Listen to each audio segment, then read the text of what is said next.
اعوذ باللہ من الشیطان الرجیم بسم اللہ الرحمن الرحیم رحمان جل شانہ صلی اللہ علیہ وآلہ وسلم۔ آج ہم پڑھیں گے البقرہ کی 125 نمبر آیت۔ وَإِذْ جَعَلْنَا، اور اِذ جب، جعلنا کیا ہم نے، البیتہ کعبہ کو، مثابتاً جائے ثواب یا ثواب کی جگہ۔ اس کا روٹ ہے صوب۔ صوب کا مطلب ہے کہیں ٹھہر جانا یا رات گزارنا، اس قسم کا اس کا صوب کا مطلب ہے۔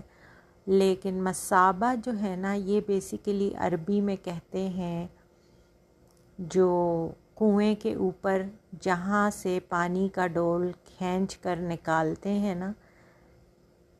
اس کو مثابہ کہتے ہیں۔ تو خانہ کعبہ جو ہے، اب دیکھیں تو پوری عالم اسلام کے لیے ایک، جس کو کہنا جائے ثواب ہے، صوب ہے نا، کھینچنا یا پکڑنا یا جس کو کہیں وہاں سے سیراب ہونا یا وہاں سے جو ہے اپنے روح کو سیراب کرنا، اپنے ایمان کو تازہ کرنا، پورے عالم اسلام کے لیے یہ مثابہ بن گیا۔ للناس واسطے لوگوں کے، اور آمنا امن والا، اور امن والی جگہ بھی ہو گئی، اور اتخذو تم بنا لو، من سے مقام یا کھڑے ہونے کی جگہ، ابراہیم مقام ابراہیم کھڑے ہونے کی جگہ، مصلی کہ جو مقام ابراہیم جو ہے، جو ابراہیم علیہ السلام کے کھڑے ہونے کی جگہ ہے، اس کو جائے نماز بنا دو، مصلی جس پہ نماز پڑھی جائے۔ وعہدنا، اور عہد کیا ہم نے، الی طرف، ابراہیم کے، اور اسماعیل کے، ان یہ کہ، طہرا پاک کرے، بیتی میرا گھر، للطائفین واسطے طواف کرنے والوں کے، والعاکفین اور اعتکاف کرنے والوں کے، والرکوع اور رکوع کرنے والوں کے، السجود اور سجدہ کرنے والوں کے۔ محاورہ ترجمہ۔ اور یاد کرو جب ہم نے اس گھر کو لوگوں کے لیے اجتماع اور امن کی جگہ بنایا، اور کہا کہ مقام ابراہیم کو نماز کی جگہ بناؤ، اور ہم نے ابراہیم کو اور اسماعیل کو حکم دیا کہ میرے گھر کے طواف کرنے والوں، اعتکاف کرنے والوں اور رکوع اور سجود کرنے والوں کے لیے پاک رکھو۔ اب اس آیت کی اگر ذرا سا پس منظر دیکھیں، سیاق و سباق، تو یہ آیت بیت اللہ کی عظمت جو ہے اس کے بارے میں ہے، اس کی تعمیر اور اس کے احکام کے بارے میں ہے۔ سورہ البقرہ کے اس حصے میں حضرت ابراہیم علیہ السلام اور حضرت اسماعیل علیہ السلام کے ذریعے بیت اللہ کی تعمیر اور اسے مرکز عبادت بنانے کا ذکر کیا گیا ہے۔ یہ آیت اہل ایمان کو بیت اللہ کی اہمیت اور مقام ابراہیم کی تعظیم کی تلقین کرتی ہے۔ بیت اللہ وہ مقدس مقام ہے جسے اللہ نے توحید کے مرکز کے طور پر منتخب کیا اور اسے مثابہ، لوگوں کے لوٹ کر آنے کی جگہ اور امن کا مقام قرار دیا۔ یہاں طواف، نماز اور عبادت اور دیگر اعمال انجام دیے جاتے ہیں، اور یہ مسلمانوں کے لیے قبلے کا مرکز ہے۔ بیت اللہ کی اہمیت، بے شک یہ سب سے پہلا گھر ہے جو لوگوں کے لیے مقرر کیا گیا ہے، وہی ہے جو مکہ میں ہے، برکت والا ہے، تمام جہان والوں کے لیے ہدایت کا ذریعہ ہے۔ اب تھوڑا سا اس کے پس منظر میں جاتے ہیں، تھوڑا سا اس کو سمجھتے ہیں کہ جو یہ جب بنایا جا رہا تھا خانہ کعبہ کو، تو اس کو جس جب حضرت ابراہیم علیہ السلام کو حکم ہوا کہ یہ گھر بنایا جائے، تو حضرت اسماعیل اور حضرت ابراہیم علیہ السلام نے اس کو مل کر بنایا، اور جس پتھر پر حضرت ابراہیم علیہ السلام اوپر چڑھایا جاتا اور اتارا جاتا اور پتھروں کو کاٹ کر اوپر رکھنے کے لیے، تو وہ جیسے اللہ پاک نے ان کے لیے لفٹ کے طور پہ بنایا تھا، اور وہ پتھر خود ہی ہوا میں اڑتا اور وہ مطلب اس طرح کھڑا ہو جاتا اور دیوار کے ساتھ لگ جاتا، اور اس پہ حضرت ابراہیم علیہ السلام کام کرتے، اور اس پتھر پر آج بھی ہمارے لیے نشانی ہے کہ اس پہ حضرت ابراہیم علیہ السلام کے قدموں کے نشان ہیں، اور وہ مقام ابراہیم میں نصب ہے، اور اس طرح وہ گولڈن سے جگہ پہ، اور جہاں پر جب طواف مکمل ہوتا ہے تو ہم مسلمان وہاں پر 2 رکعت نفل بھی پڑھتے ہیں طواف کے مکمل ہونے کے بعد۔ یہ تو ایک اس کا پس منظر ہے۔ تو اس میں جو یہ اس میں ذکر ہے نا مصلی، تو یہ اس کا ذکر ہے۔ دوسرا اس میں جب یہ بتایا گیا کہ اس جگہ کو پاک صاف رکھیں، طاہرہ، تو طاہر جو ہے ظاہری اور باطنی دونوں معنی میں اس کو لیا جائے گا، یعنی حسی اور معنوی دونوں طرح سے، کہ جو ہے پاک صاف رکھا اس کو بھی جائے اور وہاں جانے والوں کے لیے بھی ہے، دونوں صورتوں میں، اور جانے والے بھی اپنے ظاہر اور باطن کو پاک کر کے آ جاتے ہیں، کیونکہ ان کے گناہ دھل جاتے ہیں جب وہاں کی عبادتیں، ریاضتیں، وہاں پہ نمازیں ادا کرتے ہیں، کیونکہ وہاں پہ نمازوں کا باقی جگہوں سے کئی ہزار گنا زیادہ ثواب ہے، اور وہاں پہ جو بھی نوافل، ذکر، اذکار، روزے، جو بھی آپ نفلی عبادات، جو بھی آپ فرائض ادا کرتے ہیں، تو اس کا ثواب بے حد زیادہ ہے۔ تو اس طرح کوئی بھی اگر جائے تو وہ جو ہے ظاہری باطنی طور پر ان کی پاکی کا معاملہ ہو جاتا ہے۔ پھر اس کا یہ کہ اس جگہ کی ظاہری پاکی بھی ہے، کہ اس کو حکم ہے کہ پاک رکھا جائے، اس کی ظاہری خانہ کعبہ کی حرم کے ریڈیس میں کوئی غلاظت، کوئی گندگی، کوئی اس قسم کے معاملات، ایون کھانے پینے کے معاملات میں بھی وہاں پہ احتیاط اور محتاط رہنے کی ہے۔ ویسے عام جو مسجدوں میں بھی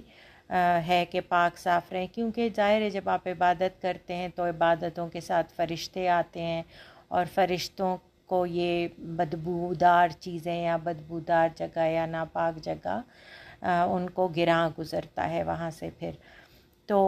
نبی پاک صلی اللہ علیہ وسلم نے منع فرمایا ہے، اور طہارت پہ بہت زیادہ جو ہے احکامات آئے ہیں، اور باطنی طور پہ ایسے کہ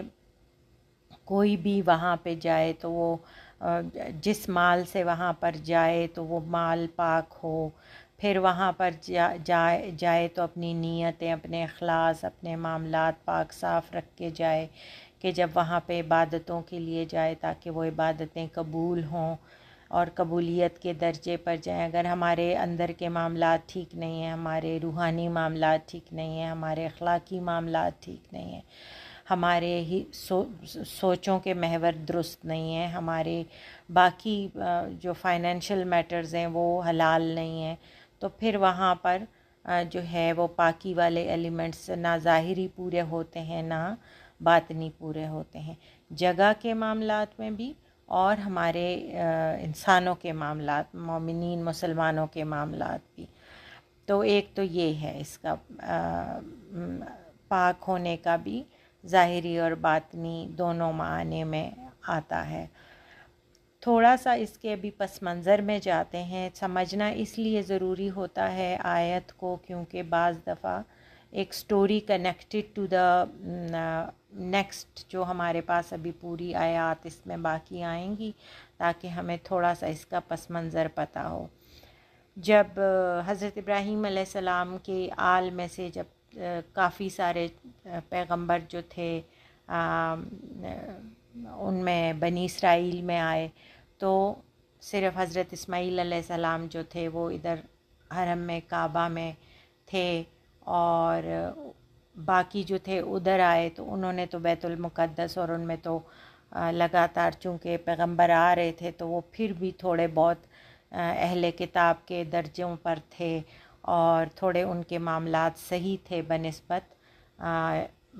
عرب میں، کیونکہ عرب میں حضرت اسماعیل علیہ السلام آئے، بے شک حضرت ابراہیم علیہ السلام نے بتوں کی پوجا اور اس کو منع فرمایا، اور پھر حضرت اسماعیل علیہ السلام آئے اور انہوں نے خانہ کعبہ کی تعمیر کی، لیکن چونکہ یہاں پر پھر معاملات کچھ تھوڑے سے خراب ہو گئے، اور لوگ شرک میں پڑ گئے، تھوڑے سے نہیں اچھے خاصے خراب ہو گئے، لوگ شرک میں پڑ گئے، اور معاملات اس طرح سے نہیں رہے جس طرح سے اسلام کا آغاز ہوا تھا۔ اور لیکن خانہ کعبہ ہمیشہ سے جو باقی لوگ تھے، جتنے بھی پیغمبر آئے، بلکہ پیغمبروں نے ادھر وزٹ بھی کیا،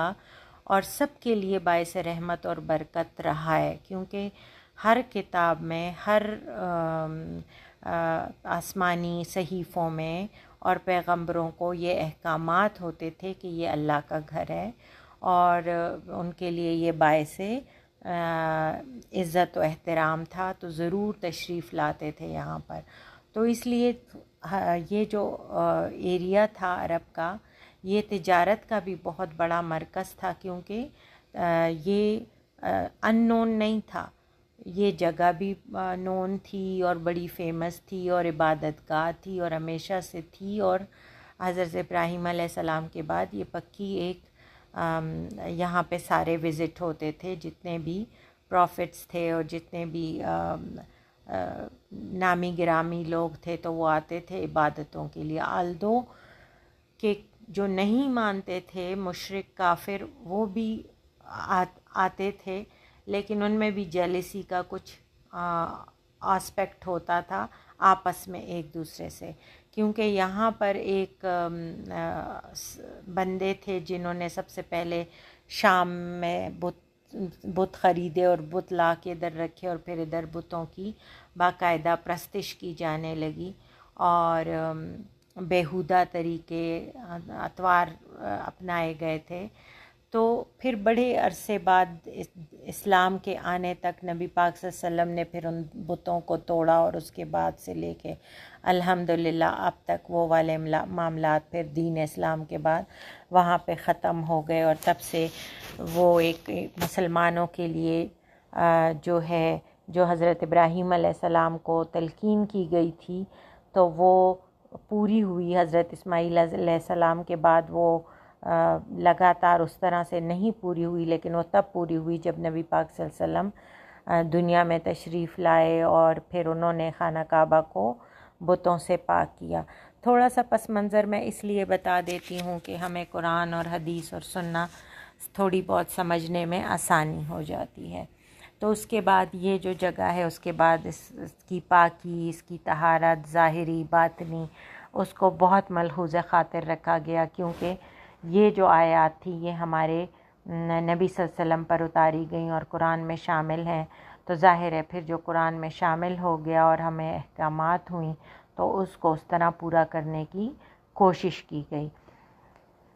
ابراہیم و اسماعیلہ کے اس کے بعد جب جو ان کو ہے کہ طواف کرنے والوں اور اعتکاف کرنے والوں اور رکوع کرنے والوں اور سجدہ کرنے والوں کے لیے میرے گھر کو پاک صاف رکھو۔ اب یہ سارے معاملات ہمارے دین اسلام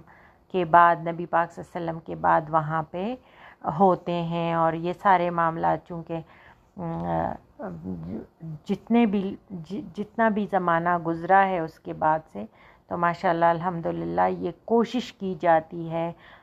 کہ اس قسم کے معاملات ہوں اور ان کو ملحوظ خاطر رکھا جائے۔ بیچ میں کچھ عرصے کوتاہیاں بھی ہوئیں، جنگ و جدل بھی ہوئے، خون ریزیاں بھی ہوئیں، آپس کی لڑائیاں بھی ہوئیں، لیکن اللہ پاک نے پھر وہاں کے معاملات درست فرما دیے۔ جب نبی پاک صلی اللہ علیہ وسلم کے زمانے میں ایک حبشی عورت تھیں تو وہ وہاں کی صفائی کیا کرتی تھیں، تو وہ ان کو دیکھا کرتے تھے۔ پھر جب ایک دفعہ وہ نہیں نظر آئیں تو انہوں نے کسی سے دریافت کیا کہ وہ کدھر ہیں، تو کسی نے فرمایا کہ وہ تو فوت ہو گئیں اور ان کو دفن کر دیا گیا ہے، تو پھر نبی پاک صلی اللہ علیہ وسلم تشریف لے گئے اور انہوں نے ان کا جنازہ پڑھوایا ادھر اور دعا کی ان کے لیے. تو مطلب کہ ظاہری پاکی کے حساب سے بھی اگر ہمارا سب کا حق ہے کہ ہم فرض ہے کہ ہم ادھر جائیں، تو ہم ہر چیز کا، ان تمام معاملات کا ہم خیال رکھیں، پاکی کا بھی خیال رکھیں، ایک دوسرے کے معاملات کا بھی خیال رکھیں، اخلاق بھی اپنے بہترین رکھیں، ظاہری باطنی پاکی کا بھی خیال رکھیں، رزق حلال کا بھی خیال رکھیں، معاملات کا بھی خیال رکھیں، ایک دوسرے کا خیال رکھیں، اور وہاں پہ بد نظمی بھی نہ ہو، وہاں پہ بد اخلاقی، بد تہذیبی بھی نہ ہو، اور جو ہماری عبادات اور معاملات ہیں اس میں بھی ہم کوشش کریں جتنا زیادہ سے زیادہ کر سکیں، جتنا اخلاص سے کر سکیں، جتنا رحمت والا کر سکیں، برکت والا کر سکیں، پاکی والے معاملات کر سکیں تو کریں. اللہ پاک ہم سب کو توفیق عطا فرمائے، کیونکہ وہاں پر بہت اجر ہے، بہت بے بہا اجر ہے. بس صرف ہم کرنے والے بنیں اور اس پر عمل کرنے والے بنیں. آمین ثم آمین. صدق اللہ العلی العظیم.